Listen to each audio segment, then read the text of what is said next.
Hi guys! Welcome to Jessberry Vlog. For today's vlog is another milk tea. So kanina pala pumunta kami sa SM North kasi may pinuntahan kami dun sa school, and then after namin mag-visit sa school ay namaretso na kami dito sa SM North para magmuni-muni. Ayan, pumunta kami dito sa Just Coffee kasi masarap daw dito.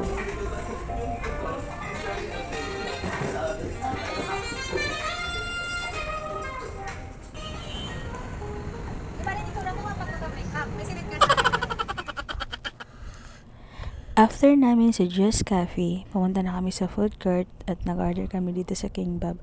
Marami namang mga food hub dito pero ito yung pinili namin. Sa akin lang pala kasi ito lang yung in-order ko. And then sa kanya naman, doon siya sa kabila sa Vegetarian Harvest. Yun yung in-order niya kasi veggie siya, vegetarian siya, hindi siya kumakain ng meat.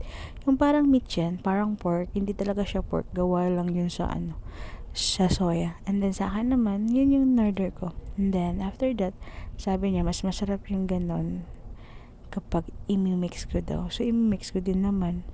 Pero parang nagsisi ako na ini-mix ko yun kasi parang kasi feeling ko mas masarap kapag hindi pala nakamix. Kasi parang mekos-mekos, parang mas sa next time nakakain ako, hindi ko na imi-mix. So, masarap din naman yung King Bob kasi sulit talaga yung food. Sulit yung bayad mo.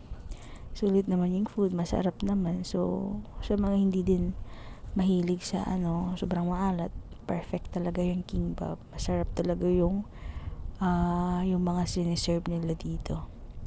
So, habang kumakain kami, kwenta-kwentuhan lang. And then, nung kumain kami sa King Bob, hindi ko naubos yung milk tea ko. So, ininom ko yun.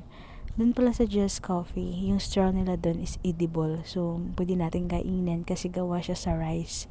Sa rice straw yata yung tawag nila. Ayan, so kinakain ko pero hindi ko pa rin naubos. Buha ba talaga siya? Naka-ferment ka mo? Approve sa agriculture graduate. Ba't di mag-ferment na lang din tayo?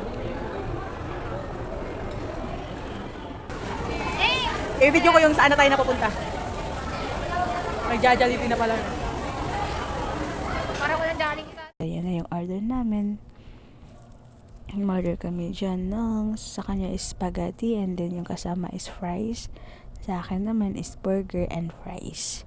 And then we decided na lumabas na lang kami sa SM North kasi napaka-aesthetic din dito sa SM North.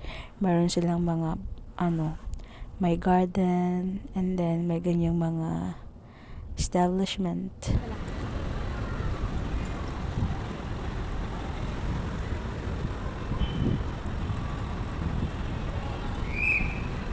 Tapos tayo na pala yung sinisinyasan ng Bawal na.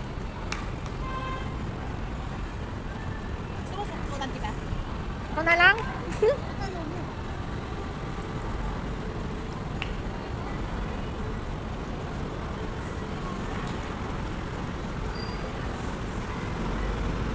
Ang hirap nun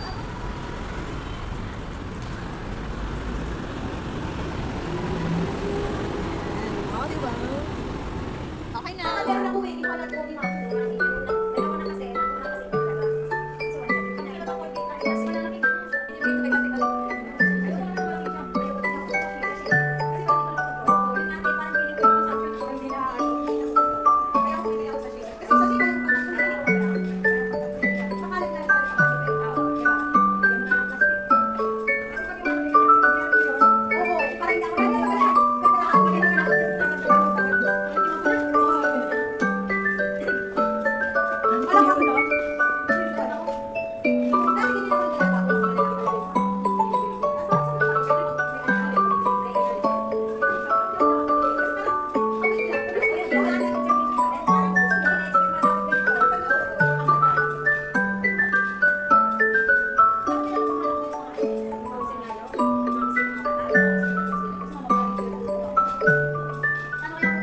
Couple sila.